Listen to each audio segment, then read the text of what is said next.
Welcome to the State of Education, presented by the Cognitive Rampage Network. We are starting a series, a bunch of different series actually, with a lot of powerful people that have come through the Cognitive Rampage, that have been on the Cognitive Rampage podcast before, that have a strong message, that have a mission, that have a passion in a certain area of focus, be that science, the world, socially, etc. So you've seen a lot of new shows popping up. This show means a lot to myself, as well as you all know the host of the State of Education will be Big Mike the Messenger Williams, as we're going to go off here soon. But being that I have a 16-year-old daughter, and I know that you speak in schools all the time, the state of education, I think, is something many parents have judgments about, have wonders about. What's it like in and out? Teachers are held within certain things they can and cannot say. Principals, administrators, the same. Parents already have a bad reputation if they say anything, right? So you fortunately stand kind of on all sides, on all fences, of being able to speak from even the student's perspective, right? The most important perspective, really. And I thought today, being in Florida, Orange County, a good way to start the show, rather than getting deep into all the issues with education and all the ins and outs.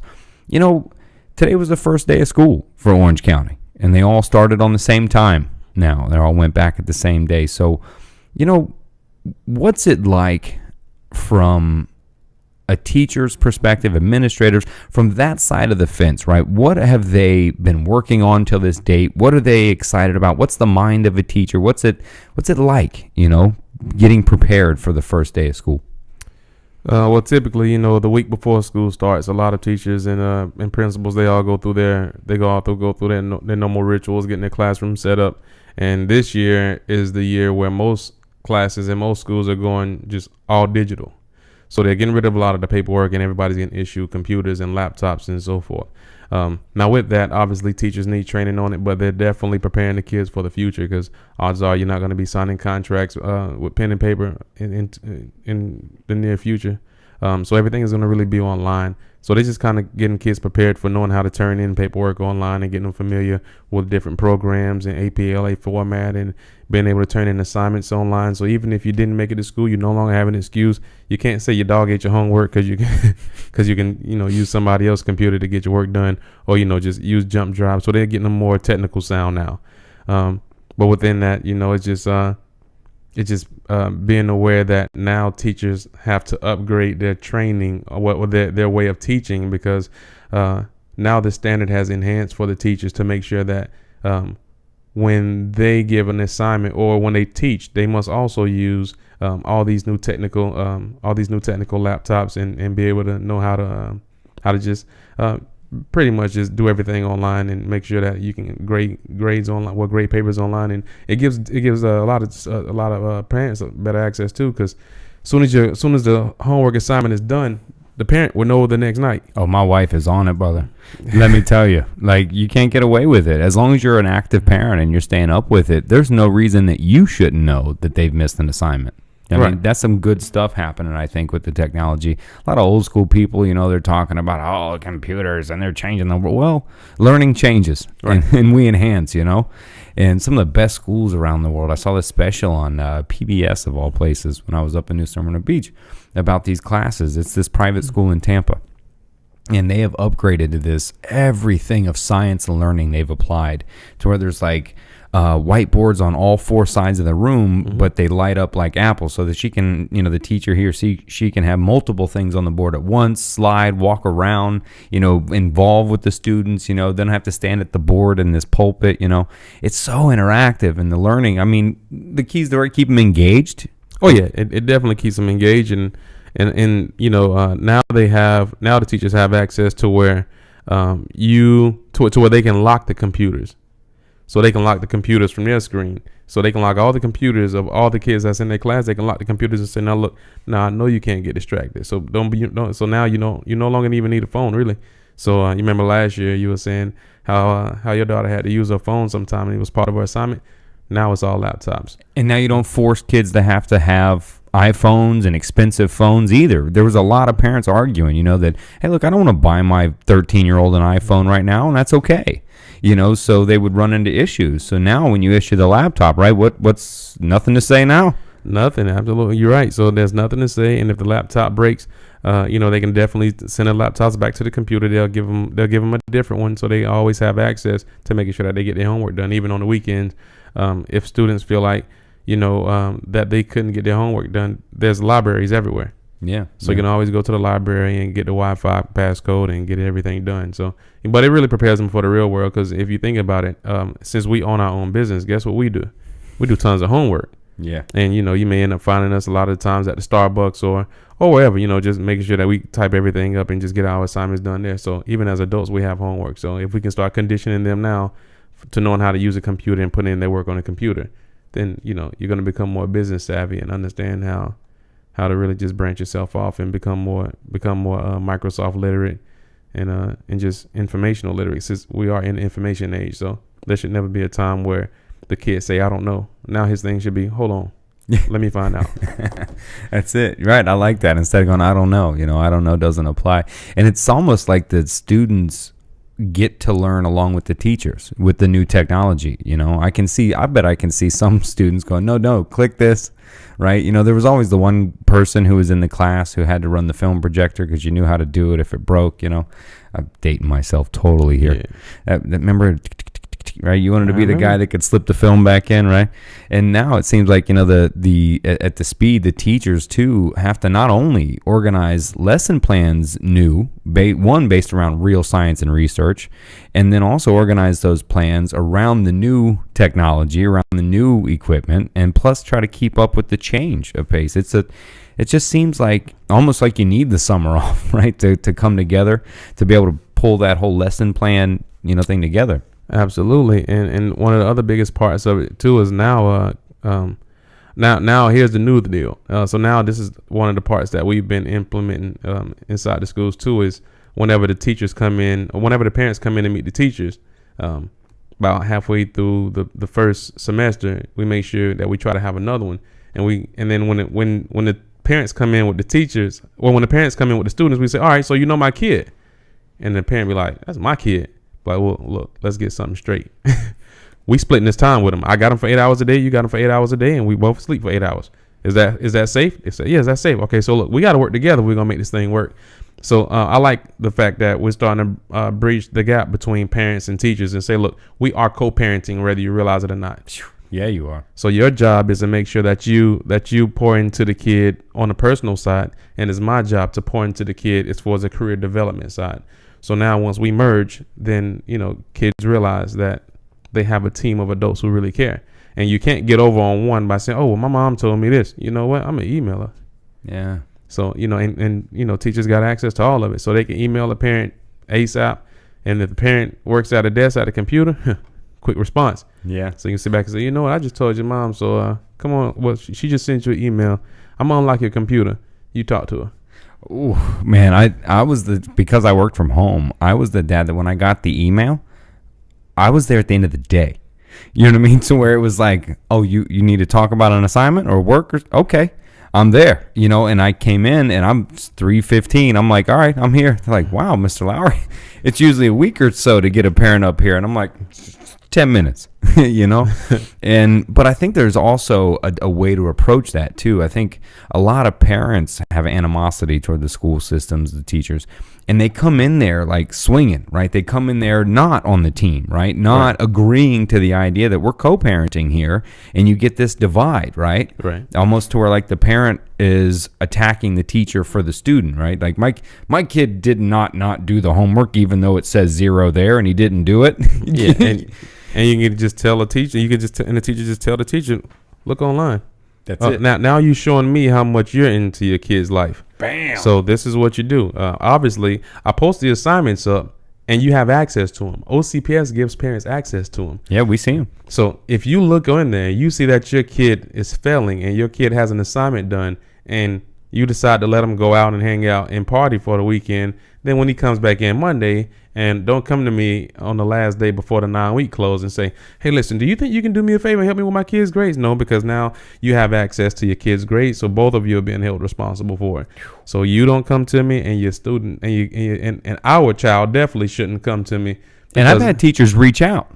I've had them reach out before, we check, and they've been like ahead of us because, if Morgan slips a little bit, they kind of notice, right? But they would reach out to us very quickly, and we were able to see, maybe she's talking a little too much in the class and the grade slipped, small things, right? But it's about catching those small things. I was sort of on this fence, right? The iffy about the electronics, the laptops, etc. The old school, write it down. But talking here with you, I'm more off that fence to like, what? Yes. You're holding parents accountable at the same time trying to bridge that gap between the two. That's a huge divide. Definitely. And once again, everybody's on the same page. The kid can't come to you and say, well, I don't have any homework. I didn't know. Right.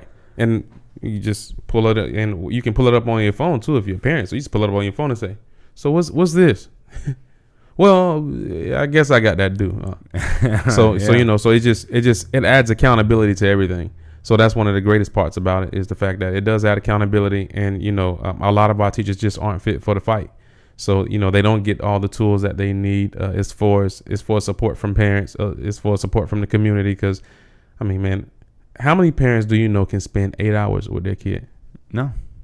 Yeah. So when you have teachers who spend 8 hours with their kids, with kids that don't even really belong to them, and they pour into them and they show them so much love, then, it's good to really, I think we should treat teachers like they're doctors. Should pay them like it at least. I hope it happens. Because you should have to go to school for about a half as long and get paid the same amount. I still think you need a master's of some kind, and you gotta be a little studied in some learning. Yeah, you do, but you just gotta have a passion for it too. Of course, that comes before anything. The best therapist is not the one that made A's. The best therapist is the one that can build a trust and relate all day, for sure. You got to relay the same information. So can you build the trust? Right.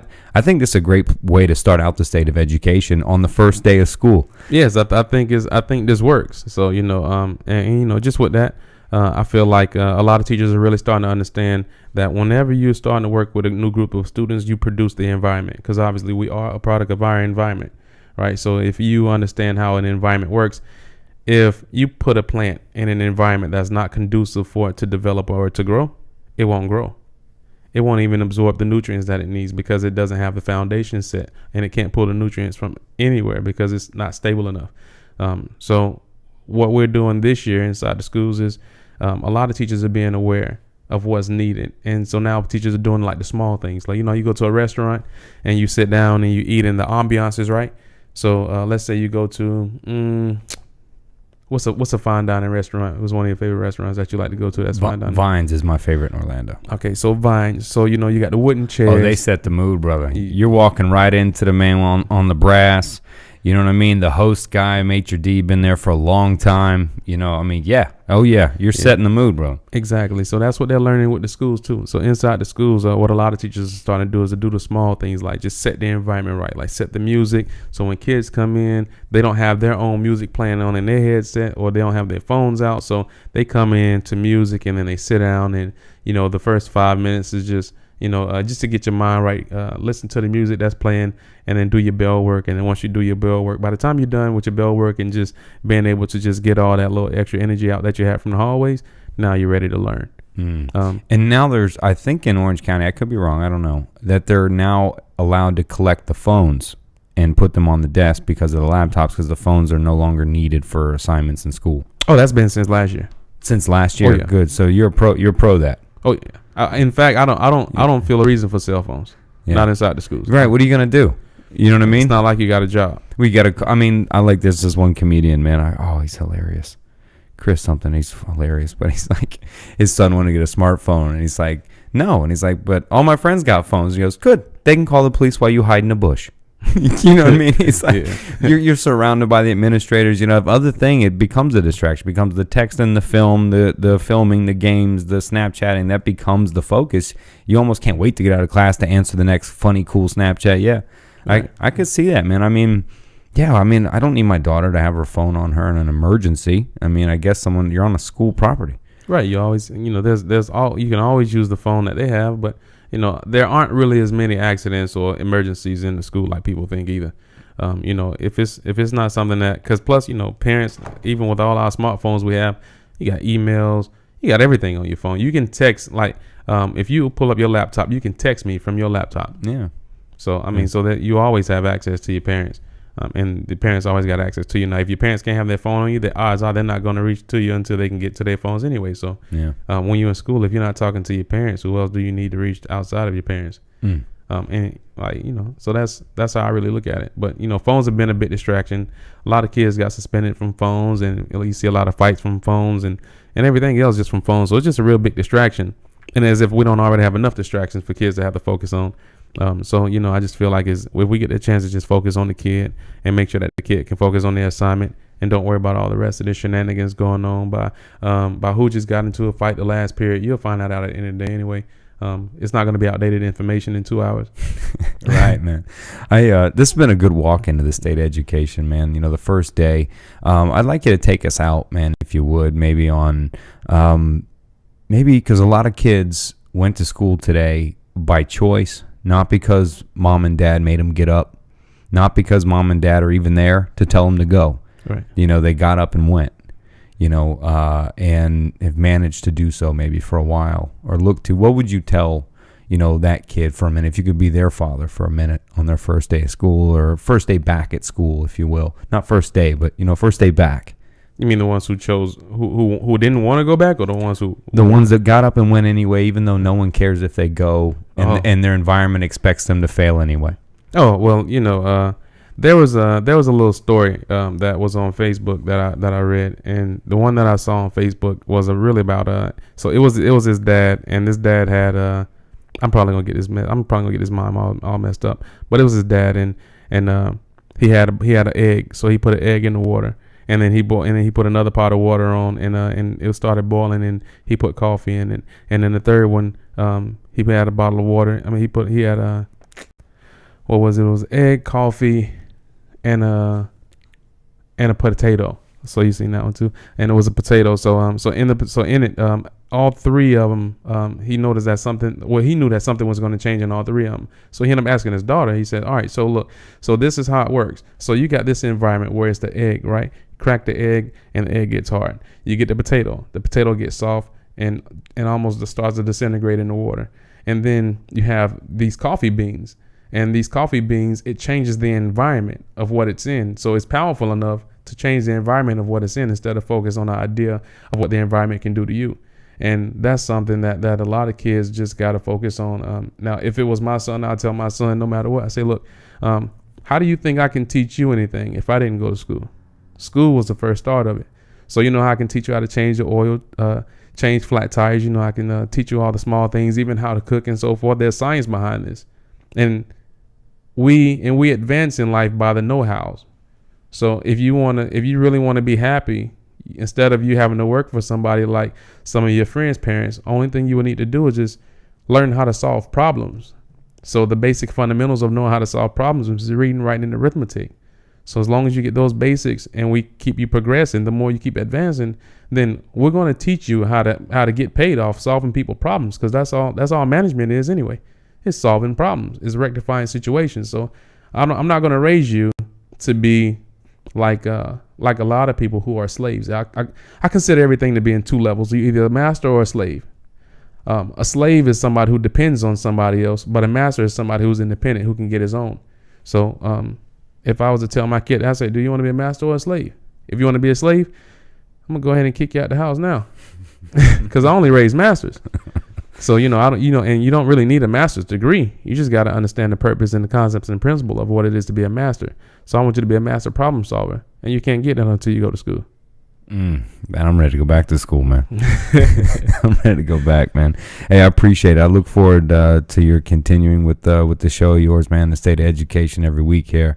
I look forward to the minds and the people you're going to be interviewing. You talked to me about a list of people that you may be putting on, man. I look forward to really really trying to bring our listeners, man, the inside of the state of education rather than headlines and local news and parent gossip. I really try to bring what's happening on a scale here in this state of Florida in the education, man. Thank you. Oh, yeah, you're welcome.